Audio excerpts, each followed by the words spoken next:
أعوذ بالله من الشيطان الرجيم. بسم الله الرحمن الرحيم. فإذا قضيتم الصلاة فاذكروا الله قياما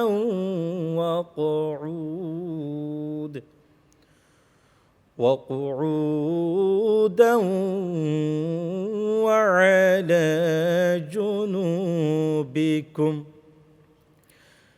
فإذا اطمأننتم فأقيموا الصلاة إن الصلاة كانت على المؤمنين كتابا موقوتا. ولا تهنوا في ابتغاء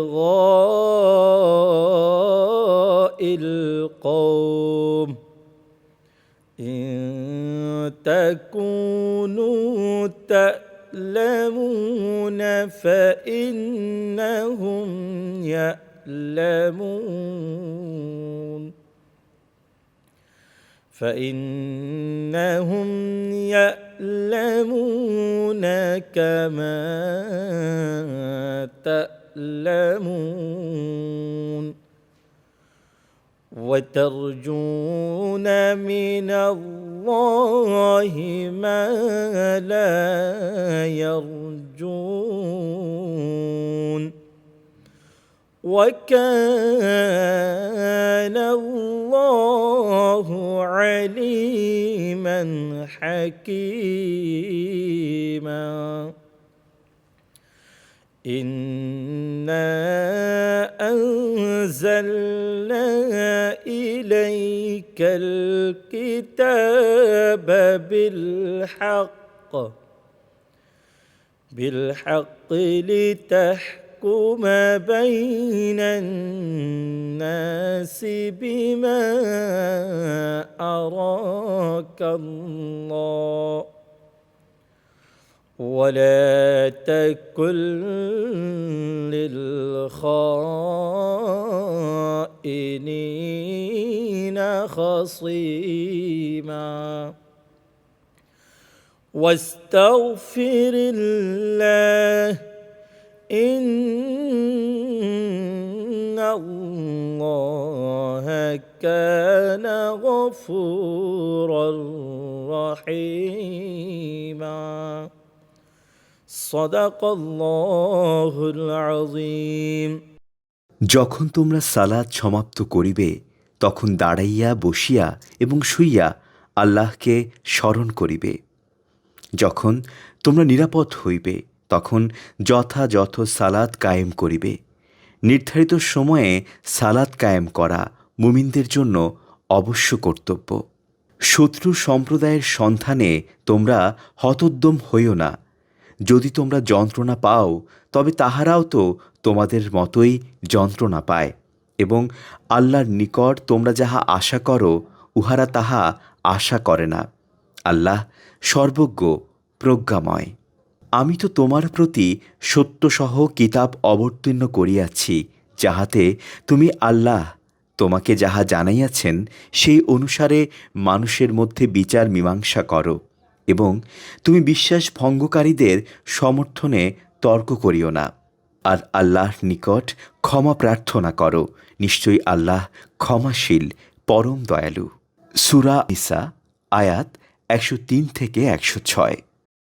প্রথম যে আয়াত ১০৩, আল্লাহ সুবহানাহু ওয়া তাআলা ইরশাদ করেছেন, যখন তোমরা সালাত শেষ করবে তখন দাঁড়িয়ে, বসে, শুয়ে আল্লাহকে স্মরণ করবে, এবং যখন তোমরা নিরাপদ হবে তখন যথাযথভাবে নামাজ কায়েম করবে, এবং নামাজ কায়েমের জন্য নির্ধারিত সময়ে নামাজ কায়েম করবে। এটা মুমিনদের জন্য কর্তব্য। আল্লাহ সুবহানাহু ওয়া তাআলা এই আয়াতে কারিমা যখন উহুদের যুদ্ধে মুসলমানদের অবস্থা খুব নাজুক হলো, তখন আল্লাহ পাক নামাজের বিধানটাকে যথাযথভাবে তখনও আবশ্যক করে রেখেছেন। যুদ্ধ চলাকালীন সময় সেখানে কিছু অস্ত্রসজ্জিত তারা দাঁড়িয়ে থাকতেন, বাকিরা নামাজ আদায় করতেন। আল্লাহ সুবহানাহু ওয়া তাআলা যুদ্ধের পরে তখন আল্লাহ তাদেরকে আগের জায়গা থেকে ফিরে এসে, যখন তোমরা নামাজ সমাপ্ত করবে তখন দাঁড়িয়ে বা তোমরা বসে অথবা তোমরা নিরাপদ স্থানে, এরপরে তোমাদের তো এখন শেষ, ফাইযাত মানান্তুম ফাকিমুস সালাতা, যখন তোমরা এখন নিরাপদ বোধ করবে তোমরা ওইভাবে নামাজ পড়লে আর হবে না, তোমাদেরকে নামাজ যথাযথ নিয়ম আদায় করতে হবে। কারণ কি, আল্লাহ সুবহানাহু ওয়া তাআলা মুমিনদের উপর নির্দিষ্ট সময়ে নির্দিষ্টভাবে নামাজ ফরজ করেছেন। পরবর্তী আয়াতে দেখা যায় রাসূল আকরাম সাল্লাল্লাহু আলাইহি ওয়াসাল্লাম যখন ওহীর মারফতে জানতে পারলেন যে আবু সুফিয়ান এখনও সেই যুদ্ধের ময়দান থেকে ফিরে আসেনি। আল্লাহ রাসূল সাল্লাল্লাহু আলাইহি ওয়াসাল্লাম আবু সুফিয়ান যে ওখানে রয়েছে, সেটি উহুদের ওখানে তারা রয়েছে সেটা জানতে পেরেছেন।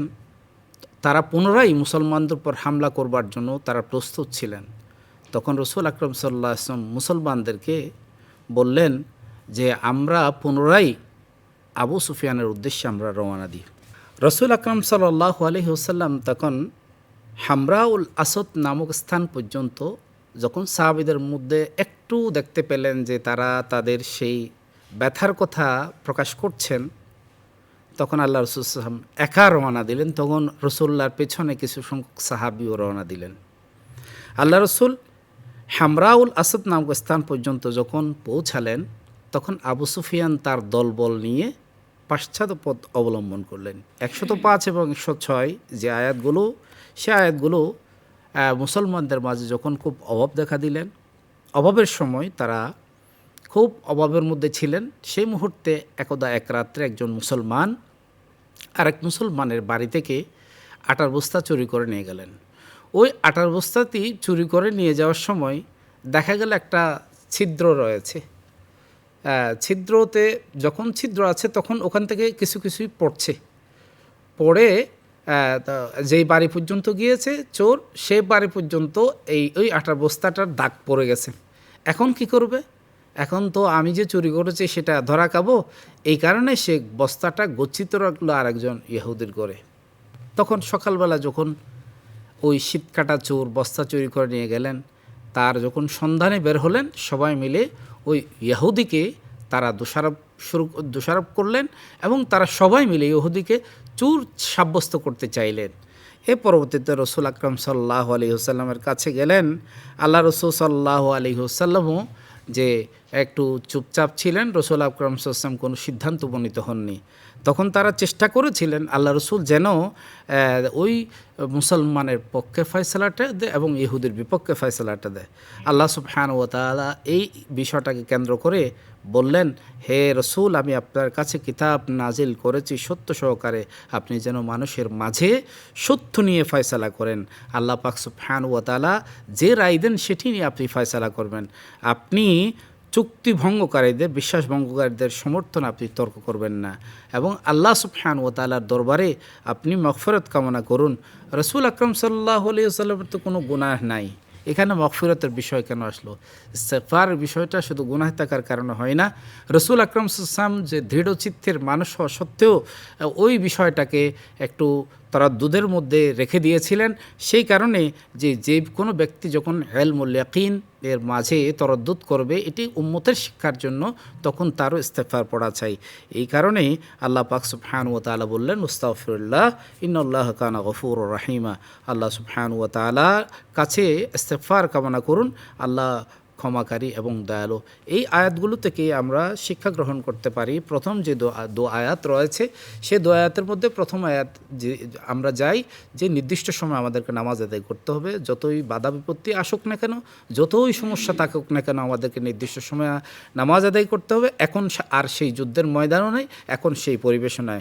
দ্বিতীয় যে ঘটনাটি আছে, এখান থেকে আমরা বুঝতে পারি কারো বিপক্ষে যখন আমরা কোনো কিছু ফয়সালা করতে চেষ্টা করব জোর জব্বরেও, আল্লাহ সুবহানাহু ওয়া তাআলা কিয়ামতের দিবসে সেই ফয়সালার হিসাব আবার নেবেন। এই জন্য যে সমস্ত ভাইয়েরা অ্যাডভোকেসির মধ্যে আছেন, কাজ করেন, তা মাহে রমজানে আমরা এখান থেকে একটা শিক্ষা গ্রহণ করি। আমার বাগ্মিতার মধ্য দিয়ে যদিও বা অন্যায়ের পক্ষে আমি মামলায় জিতে যাই, এত সত্ত্বেও আমাকে সত্যটা প্রকাশ করে দেয়া, জেতার পরেও সত্যটা প্রকাশ করে দেওয়াটাই হচ্ছে বেহতর, উত্তম, সর্বশ্রেষ্ঠ। আল্লাহ আমাদের সকলকে এই মাহে রমজানের এই তাফসীর থেকে শিক্ষা গ্রহণ করার তৌফিক নসিব করুক। ওমা তৌফিক ইল্লা বিল্লাহ, ওমা আলাইনা ইল্লাল বালাগ। আসসালামু আলাইকুম ওয়া রাহমাতুল্লাহ। আলহামদুলিল্লাহ রাব্বিল আলামিন ওয়াসসালাতু ওয়াসসালামু আলা আশরাফিল আমবিয়া ওয়াল মুরসালিন ওয়া আলা আলিহি ওয়া সাহবিহি আজমাইন। ربنا فاغفر لنا ذنوبنا وكفر عنا سيئاتنا وتوفنا مع الأبرار. اللهم إنك عفو كريم تحب العفو فاعف عنا يا غفور يا غفور.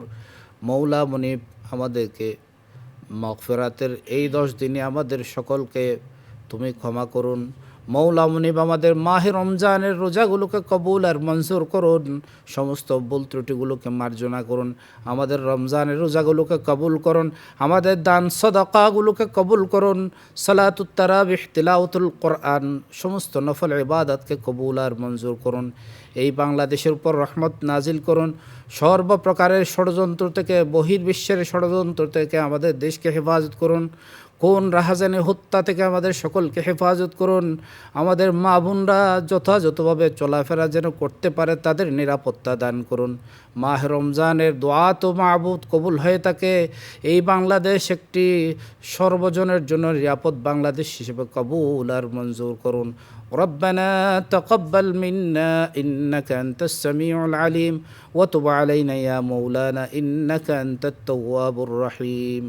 وصلى الله تعالى على النبي الكريم وعلى آله وصحبه أجمعين. واجعل آخر كلامنا عند الموت شهادة أن لا إله إلا الله محمد رسول الله.